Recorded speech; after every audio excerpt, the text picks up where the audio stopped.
గురుభ్యో నమః. శ్రీ మహాగణాధిపతయే నమః. శ్రీ సరస్వతి నమః. భక్తులారా, వ్యాసప్రోక్త భాగవత మహాపురాణం చెప్పుకున్నాం. ఇందులో భాగంగా నేటి వరకు మనం 6 స్కందాలు పూర్తి చేశాం. 7వ స్కందాన్ని 50 భాగాలుగా చెప్పుకున్నాం. ఈ రోజున 51వ భాగం చెప్పుకునే ముందు వ్యాస భగవాను ప్రార్థన చేసుకుందాం. వ్యాసాయ విష్ణురూపాయ వ్యాసరూపాయ విష్ణవే నమో వై బ్రహ్మనిధే వాసిష్ఠాయ నమో నమః. అంజనానందనం వీరం జానకి శోకనాశనం కపీశముక్షంతారామందేలకా భయంకరం సదా నింబ వృక్షస్య మూలాధివాసా సుధాశ్రావిణిం తిక్తమప్యప్రియంతం తరుం కల్ప వృక్షాదికం సాధయంతం నమామీశ్వరం సద్గురుం సాయినాథ్ సమర్థద్గురు సాయినాథ్ మహారాజ్ కీ జై. ధర్మార్థ కామవాంఛయు నిర్మల గురుదేవ విప్ర నివహార్చనముల్ నిర్మద భావము ప్రమదము శర్మకరత్వమును వైశ్య జన లక్షణములు. నిన్న మనం బ్రాహ్మణుడు గురించి క్షత్రియుడి గురించి చెప్పుకున్నాం. నారద ధర్మరాజు సంవాదం ఇది కదా. ధర్మరాజు అడుగుతున్నాడు, నారదుడు చెప్తున్నాడు. ధర్మ అర్థ కామ వాంఛ, ఆ తర్వాత గురుదేవ విప్రుల అర్చనలు, మతము లేకుండా ఉంటాం. ఇవి వైశ్యజనుల లక్షణాలు. స్థేయము లేని వృత్తియు.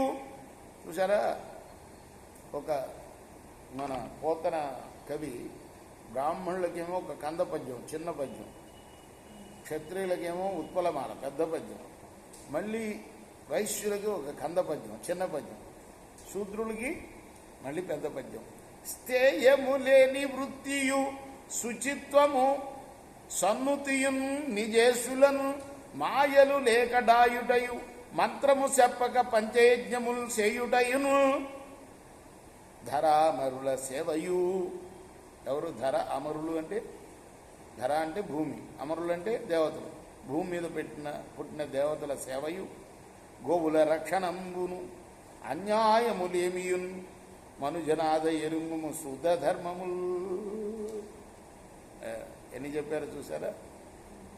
శుచిత్వం వీళ్ళకి కూడా ఉంది.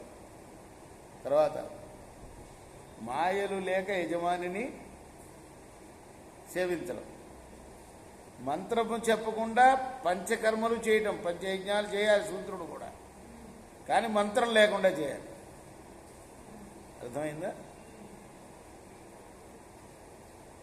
ధరామరుల సేవ, భూసురుల యొక్క బ్రాహ్మణుల యొక్క సేవ, గో సంరక్షణం, అన్యాయం ఏమాత్రం చేయకుండా ఉండడం, ఇవి శూద్ర ధర్మాలు అని చెప్తున్నారు. నిలయము వాటించి నిర్మల దేహి అయి శృంగారమే ప్రొద్దు చేయవలయు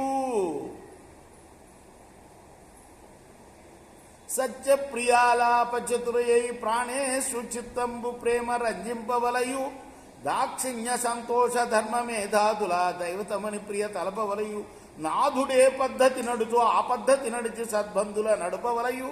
ఎవరి గురించి? వాడికి తెలియాలి నీకు.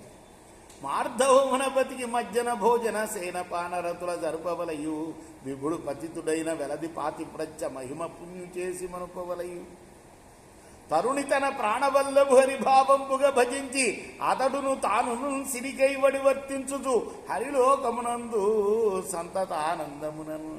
స్త్రీ ధర్మాలు ఎప్పుడు నిర్మలంగా ఉండాలి. మలినం లేని దేహి అయి ఉండాలి.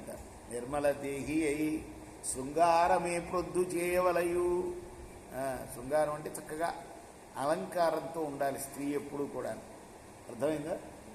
అచ్చా. అలానే సత్యప్రియాలాప చతురయ్యి ఎప్పుడు కూడా సత్యం మాట్లాడుతూ ఉండాలి, ప్రియం మాట్లాడుతూ ఉండాలి. అప్రియమైన సత్యాన్ని పలకకూడదని కదా శాస్త్రం. అర్థమైందా? ప్రియం కాకపోతే అది పలకూడదు కాదు. సత్యప్రియాలాప చతురయ్యి ప్రాణేషు చిత్తంబు ప్రేమ రంజింపవలై. భర్త యొక్క చిత్తాన్ని రంజింపచేస్తూ ఉండాలి ఎప్పుడు. దాక్షిణ్య సంతోష ధర్మ మేధాదుల దైవతమని ప్రియు తలపవలై. ఎప్పుడు కూడా అన్ని విషయాల్లో కూడా తన భర్త దైవం అని గ్రహించాలి, అదే పద్ధతిలో నడవాలి. అట్లనే నాథుడు ఏ పద్ధతి నడుచు ఆ పద్ధతి నడిచి సద్బంధుల నడపవలయు. బంధువుల్ని తండ్రి తన భర్త ఎంత గౌరవిస్తున్నాడో అంత గౌరవం ఇవ్వాలట భార్య కూడా. అర్థమైందా? మార్దవమున బతికి మజ్జన భోజన శయన మజ్జన భోజన చేయన పానరతుల జరపవలయు విభుడు పతితుడైన విభుడు గనక పతితుడైతే, భర్త పతితుడైతే, పాపిష్టివాడైతే ఏం చేయాలట? భార్య పాతివ్రత్యాన్ని పాటిస్తూ ఆ పతితుణ్ణి పావనుణ్ణి చేయగలుగుతుందట.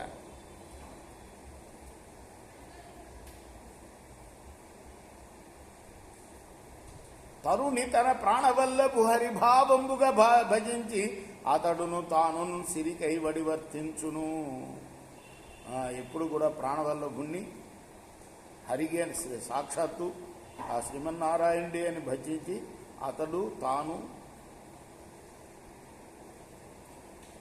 హరిలోకంలో సంతతము, తను లక్ష్మి అయితే తన భర్త హరిలాగా సంతతము ఆనందంగా ఉండాలి. ఇంకా చెప్పారు, ఉపవాసంబులు వ్రతములు తపములు వెయ్యేలా భర్త దైవతమని నిష్కపడత కొలిచిన సాధ్వికి నృపవర దుర్లభము లేదు నిఖిల జగములం. ఏమక్కర్లా వాళ్ళకి, ఉపవాసాలు అక్కర్లా, వ్రతాలు అక్కర్లా, ఏమి అక్కర్లా. భర్తే దైవము అని గనక నిష్కపటంగా గనక కొలిస్తే ఆ భార్యకి నృపవరా ఏది దుర్లభం కాదయ్యా ఈ జగంలో, ఈ జగత్తులో అని చెప్తున్నాడు. రేపు మనం 52వ భాగం చెప్పుకున్నాం. కృష్ణార్పణమస్తు. సాయి కృష్ణ. శ్రీ సచ్చిదానంద సద్గురు సాయినాథ మహారాజ్ की जय. చేకోరా హారతి దిగో సద్గురునా.